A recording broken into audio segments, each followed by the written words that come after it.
Hey everyone, Sir Owen Disney here. It is Wednesday, late afternoon, and let's talk about some Cryptic Performances and some new clues. New stuff has been released, and everyone's abuzz. As a matter of fact, I spent many hours last night trying to dissect some of this stuff. And I'm not exactly sure I have it figured out. I do have a reasoning why I think things are what I think they are. And there may be some changes to my opinions on what something might be. But we'll get to that later. Now, we're going to start off this time with Dr. Jimmy's Cryptic Performances. There were two new ones. One came and then pretty much rapid fire right after, a couple days later, we got the next one. The first Cryptic Performance was clue number 7, which was Home, which is from The Wiz. And this is actually the last song of the movie. It's all about home and coming home and finally coming home. Everything feeling like home. Well, there is a connection that a lot of people are picking up on. And one of those people is my good friend, Psychomasker Films. And he is connecting this property to the long-awaited Halloween. Obviously, the night he came home makes sense. And he said it himself in his video that it makes total sense to connect this to Michael Myers because Michael Myers is always coming back home. Makes perfect sense. Now what this means for everyone thinking that Masquerade from Phantom of the Opera was connected to Halloween, that's another story altogether. Maybe it really is the Patrick Wilson Insidious connection. I think that's a possibility. Or maybe it's Trick or Treat. That's a possibility as well. Or maybe we're completely off and this isn't Halloween either, but it does give us a reason to believe it could be. Now, it was announced when the website went live. Obviously, it's still the teaser site, but it's listing the information, the dates for the event this year, and the fact that we're getting 8 houses, multiple street experiences, and, of course, 2 shows. Now, obviously, the first show, now and for a long time to come, will obviously be Bill and Ted's Excellent Halloween Adventure, and why shouldn't it be? It's popular, it's successful, and there's no reason for it to go anywhere anytime soon. But what's the second show? That's where the speculation starts. And that's where my speculation starts. So, it seems like you're looking at the return of the Rocky Horror Tribute Show. On the surface, at least. However, if you really think about it, there actually is a reason why Rocky Horror would not come back this year. Don't forget, if you were at the event last year, or even heard about the event last year, you would know that there was a lot of issues with the callbacks being way too risque, even for Rocky Horror standards, given the fact we're still in a theme park, regardless. And a lot of people were offended, and maybe Universal might have decided, I don't know, maybe this wasn't a good idea, maybe we'll not do it again this year.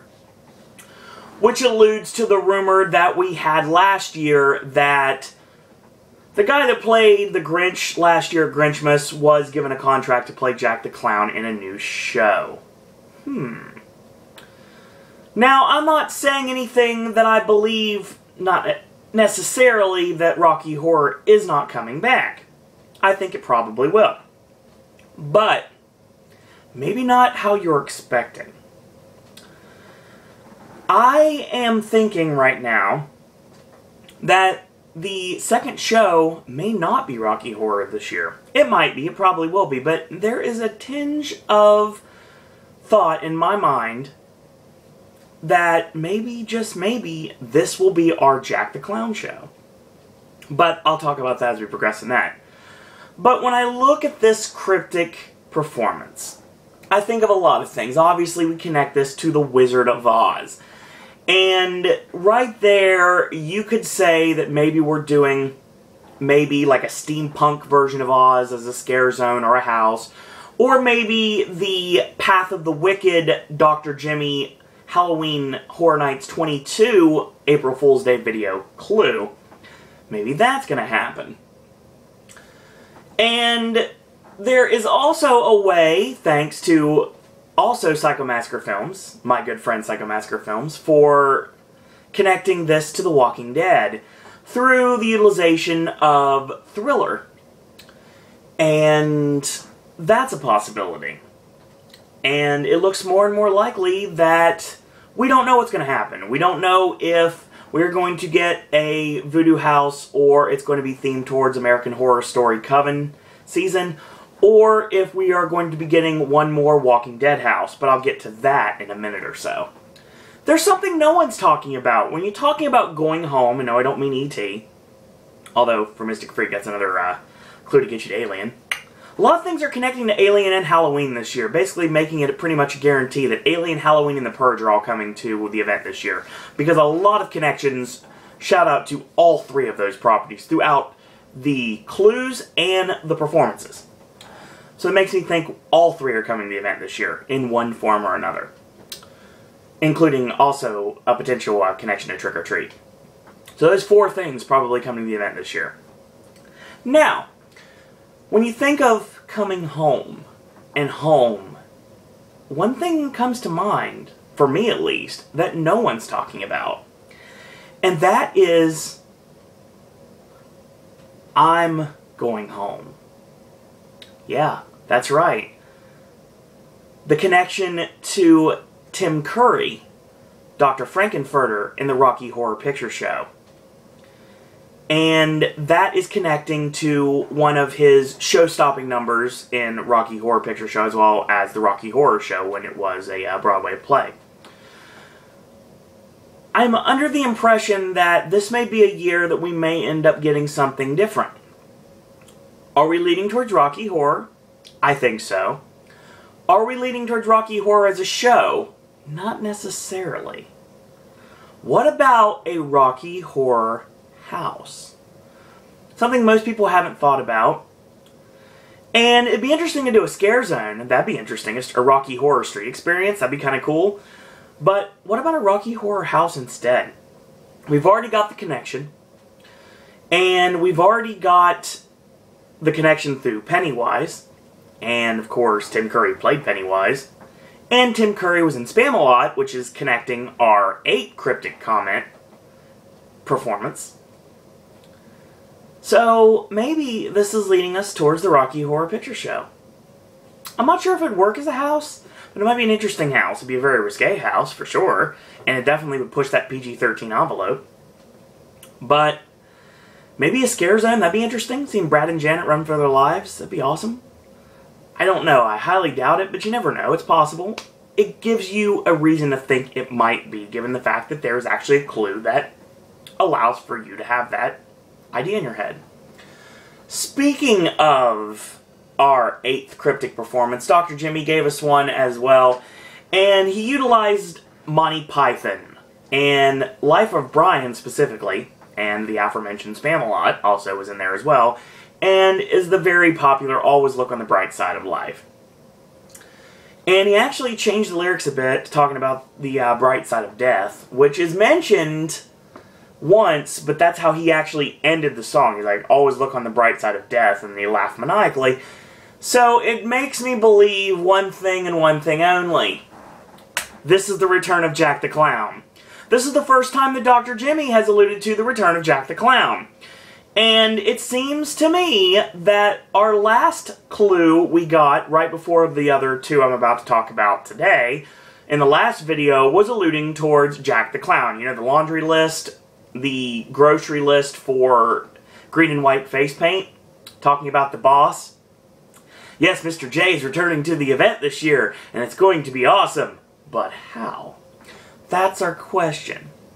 And you gotta think there is a nice connection with the fact that this is the final year that Kim Gromall will be on the A&D team. He's leaving Universal. I believe he's going to Disney, if I remember correctly, actually, to live out his dream. Now, I may be incorrect on that, but I think that's what I heard. I might be wrong. So he's going from Universal to Disney to do something big as an Imagineer. But like I said, don't quote me on that. I'm just going with what I think I heard. I'm pretty sure that's right, but I'm not positive. So yeah, take that with a grain of salt. Sea salt, because it's better for you. And Kim was the driving force behind the creation of Jack the Clown. So in his last year, his swan song with Universal A&D, why not bring back Jack the Clown for Kim? Makes perfect sense.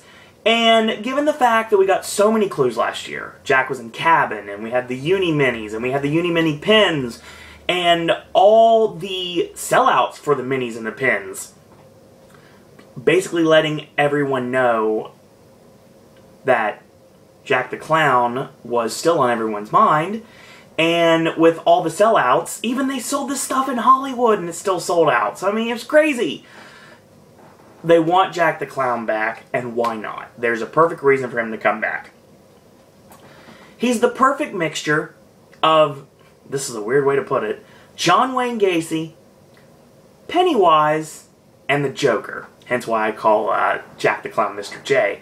Obviously the connection to Chance, his little Harlequin, makes perfect sense if you really think about it. And I'm not joking. Now, if you really think about it, there's a lot of ways you can take this. Is Jack going to be in a scare zone? He might be, but that's not all. Is Jack going to be the icon this year? It's possible, but I think he'd be like an icon for the diehards and there'd be someone for the general public. Then again, the general public doesn't really care much about icons, it seems like, except for the diehards. They're the only ones that really give anything about the icon. So, will Jack return as an icon this year? I think it's a very good possibility. I thought that there was a possibility after the Karazhan year last year. We were hearing rumors there was going to be a very Stringoid heavy year this year, which means a lot of vampires. Well, that may be the case in one situation, but it's more and more looking like, with the potential connection of Trick or Treat, Halloween, and the clown aspect of the entire event in one form or another, we're going to get a very Morphan heavy year this year, which is awesome because I'm a Morphan myself. I'm sure you probably figured that out by now. I like candy. Sorry, Tim, I like Heath bars. They're over with me. So what's it mean? Does it mean Jack's going to be in a house? I think that's a really good possibility. Is Jack going to share the bill on a Jack the Clown Presents house? I think it's possible. I think what we could be getting with Always Look on the Bright Side of Life is one of three things. One, I think it's possible that it is including the possibility that we heard a long time ago that our second show will be involving Jack the Clown. Will we get another Carnival of Carnage style show? Probably. And like I said before, might as well. You could put it in Animal Actors, or you can put it in Beetlejuice if Rocky Horror's not being utilized this year. That makes total sense. At least it makes sense to me. And if you want, you could put your traditionals outside in a scare zone, or if we end up doing the trick-or-treat scare zone with the traditionals, Rosie the Fox Girl obviously would be a part of it as well, since she's such a crowd favorite. I think you put that right in front in that area, so you go from Jack to more clowns and more mayhem, and maybe traditionals, or maybe a clown scare zone. Number 2, Jack the Clown presents Killer Clowns from Outer Space in Clownovision. Yes, utilizing three main things. One, the fact that Killer Clowns from Outer Space has been rumored for the event anyway, and it would make a perfect way to utilize Jack the Clown in a house. And plus, you could make it in Clownovision, which gives us our 3D house for the year, which makes perfect sense to me. Now, here's another one. The third one is thanks to my friend Mystic Freak. And she came up with the fact that Always Look on the Bright Side of Life could be making the return of The Walking Dead. Bright side being, hey, there's another Walking Dead house! And everyone thinking, okay, fine, there's got to be a bright side to this. It's going to be in a soundstage, and there's probably going to be a lot more amped up if this is indeed the final Walking Dead house before FX puts its rider of things that it wants, its demands for Universal to bring American Horror Story the event next year. If we don't get it this year. And if we get it one year, if we get it this year, I don't think that Walking Dead and American Horror Story can coexist. Yeah, AMC and FX coexisting. Don't think that happens. I think that actually might be part of the reason. Obviously, you don't want to have one show outshone by the other one. So, Walking Dead won't want American Horror Story encroaching on their territory, and American Horror Story don't want to step on the toes of The Walking Dead, already established at the event, even though last year left a really bad taste in everyone's mouth, given the fact that there was Walking Dead overload in the entire park. So, it's interesting, because that connection to The Walking Dead is through the name of the governor this season being Brian. So, also, like I said, always look on the bright side being that we're getting another Walking Dead house, but it's going to be great, because it's going to be in the soundstage and it'll be better. So, yeah, that's Dr. Jimmy's clues. Well, obviously, there's other things to talk about as well, and that is these Cassilda Clues, which keep popping up every once in a while. And thank you to Mystic Freak for releasing these. We got a clue. Our number 6 Cassilda Clue was 2 brothers, torn from the same cloth, diametrically opposed. Okay. Let's connect this. 2 brothers.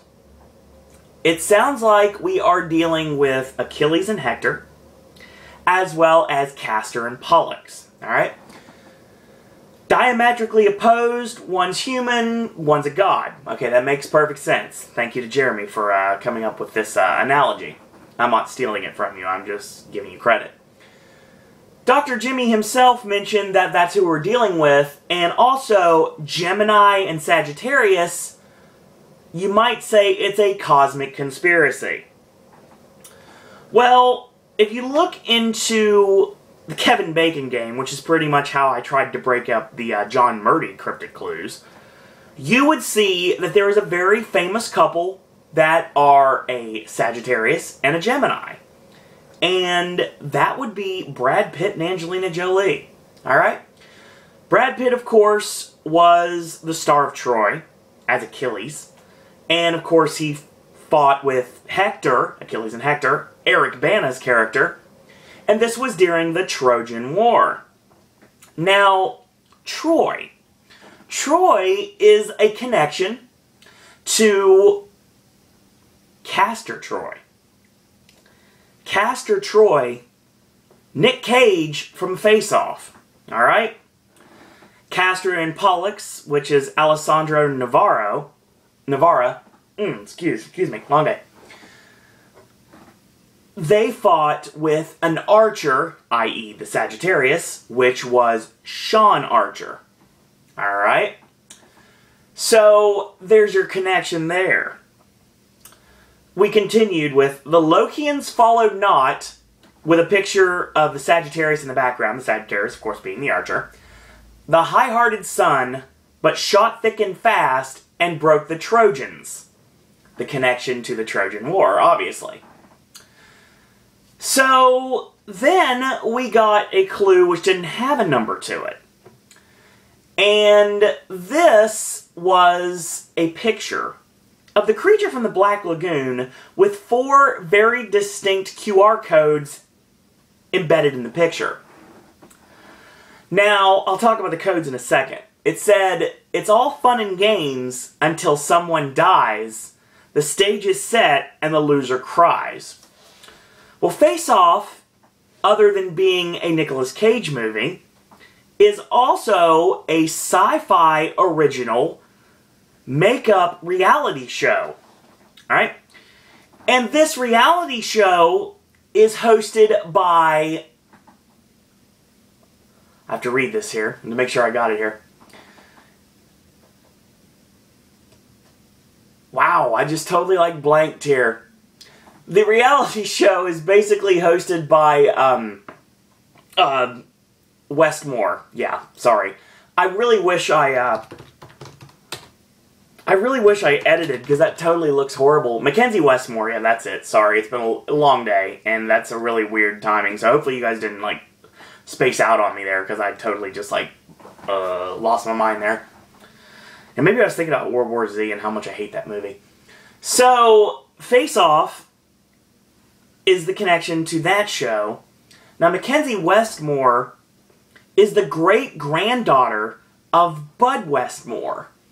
He was the creator of the design of the creature from the Black Lagoon. There's your connection right there. And there is an episode called Cosmic Conspiracy that involves designing aliens. Okay? And it makes perfect sense. Now, I'll get to this in a second, what I mean by this.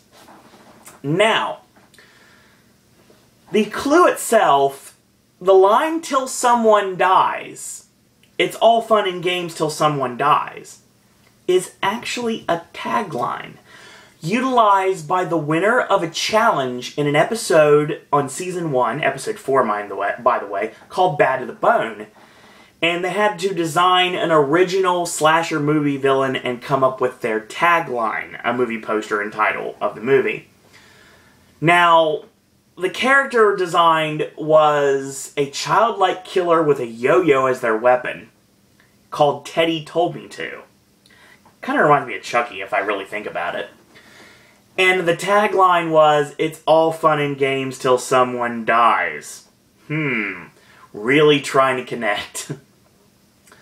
So we've got this connected. And of course, if you are not aware, last year, Face Off did a competition. And the competition was to find a new version of the Frankenstein monster to utilize at Halloween Horror Nights in Hollywood. So, there's the connection. And if you look at the QR codes, 3 of them have been dissected. One of which is the address of Universal Corporate. And the other is the teaser video that's on the Halloween Horror Nights website. The third one is that very mentioning of the Face Off episode, talking about the new future Frankenstein. So what does this mean? Well, Sci-Fi Season 7 of Face Off will be starting in July. And that season is called Life and Death. Apparently, they will be facing creative challenges designed to inspire them to explore life, death, rebirth, and mortality. So what does that mean? That means that this year, Orlando gets to play. I think that this is leading to us getting a face-off challenge for Orlando, and that also means that we're going to also be getting another thing, and that is an original creature of some sorts for the event this year. Whether that creature ends up in one of the original houses, or like an Easter egg with an IP, or in one of the scare zones, either way, we're going to be getting a face-off connection this year. And it makes perfect sense that ends up being the case. So what does the clue mean? Well, if you really think about it, we've already alluded to Alien before, and it sounds to me like we might be talking about Alien versus Predator. You see, it fits the epicness of this event. There's the Dr. Jimmy Tumblr photo of the hockey face-off, combined with the xenomorph and the Predator playing chess, the face-off, literal face-off. And it would also make a perfect explanation why all of us seem to be off on our speculation a little bit. Because Dr. Jimmy said that most of us are way off. Maybe it's because we're predicting Alien and not predicting Alien versus Predator, which could end up being our house this year. Or we could end up doing a very claustrophobic scare zone in between Alien versus Predator. Either way, it still could happen. I'm not giving up on Alien being at the event. I think there's way too many things to suggest that it's going to come, and I'm sure that it will. This connection to Alien vs. Predator makes sense to me, but I'm not exactly sure. There was another one of those weird clues. This one also didn't have a number. Cassilda came up with a clue that was an image of the Dust Witch from Something Wicked This Way Comes. Thanks to Jeremy for lighting up the picture. And that's a Ray Bradbury novel, and also was a film. Who am I, you ask? I come from the dust. Your tears are my libation. Your fears are my crust. I see nothing and I see all. I inhabit the grave. We are of the fall. So what does this mean exactly? Are we getting a connection to Something Wicked This Way Comes? It's very possible. And it also makes sense to this dark carnival, the connection to League of Gentlemen, which is already a Tumblr picture. We'd had no idea what it was. And also, there's the connection through John Williams through The Prisoner of Azkaban. And there are lyrics in Double Trouble that are connected to Macbeth. And basically, one of the witches says the phrase, "By pricking of my thumb, something wicked this way comes." So a connection to Harry Potter, possibly. Don't think that means anything. But then again, that could also be a roundabout way to say that Diagon Alley will be open for the event. It's a possibility. Didn't have to say that it was going to be all houses or streets, or even an icon. So maybe this connection to Something Wicked This Way Comes is a roundabout way to say that Diagon Alley will actually be open for the event. That's a possibility. That's something that came to my mind immediately. So, we've got a lot of things to look at right now, and like I said, I mean, one by one, although Dr. Jimmy has said that he just likes to post pictures sometimes, there has been a lot of very, very strong connections to his Tumblr photos. As a matter of fact, I think almost all of his Tumblr photos have been alluded to at one point or another. And there is a couple, actually, that haven't been mentioned yet. Excuse me. And that only one I can really think of right now, the only thing that Dr. Jimmy has not alluded to in one form or another is actually The Shining. And we still don't know. We still don't know if it's even speculated at this point. Is The Shining coming to Orlando this year? Is it a shared IP with Orlando and Hollywood? Is that a possibility? We don't know. And with the connection to Pennywise, with Tim Curry, maybe we're getting Stephen King that way. So many things to speculate on, but like I said, nothing is concrete yet until we get more information. And once we get more information, of course, I will be more than glad to film another video for you guys and talk all about my speculation. So yes, I am very happy with what I've seen from the event this year. We've had a lot of fun speculating everything, and like I said, the sun's not behind me. Isn't that awesome? I actually have natural light coming into my head. It's really crazy, because that never happens here. And you probably should know that by now if you watch the videos on a regular basis. So, right now, once again, before I go, I want to give a big shout out to Psycho Massacre Films, Dr. Emmett Brown 1, and UK HHN for chatting with me, obviously, about the event, and their videos are really awesome. You can check them out. Obviously, continued props to Dr. Jimmy, as always, for coming up with some amazing cryptic performances, and through Mystic Freak, also with the Cassilda Clues that she has been given. Thankfully, she is sharing them with us all. And we also have shout-outs to all the awesome Horror Night updaters all over YouTube.